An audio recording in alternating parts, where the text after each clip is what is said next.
तीन शख्स ट्रेन में सफ़र कर रहे थे। एक शख्स कहने लगा कि मुझे नमोनिया है, खिड़की बंद कर दो। दूसरा कहने लगा मुझे गर्मी लग रही है, खिड़की खोल दो। इस बात पर दोनों की लड़ाई हो गई। तीसरा शख्स बोला, भाई खिड़की में तो शीशा ही नहीं है। बेटा, अब्बा क्या आप अंधेरे में लिख सकते हैं? बाप, हाँ हाँ, इसमें क्या मुश्किल है। बेटा, फिर जल्दी लाइट बंद करके मेरी स्कूल रिपोर्ट पर दस्तखत कर दें।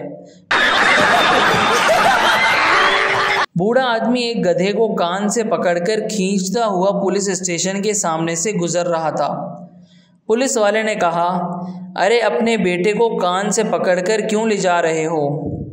बूढ़ा बोला, इसलिए कि ये कहीं पुलिस में भर्ती ना हो जाए।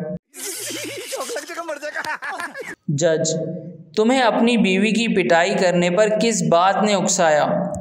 मुल्जिम, जनाब आली, इस वक्त उसकी पुश्त मेरी तरफ थी, कमरे की सफाई के लिए झाड़ू मेरे हाथ में और पिछला दरवाज़ा पूरा खुला था, इसलिए मैंने सोचा क्यों ना तकदीर आजमाई जाए।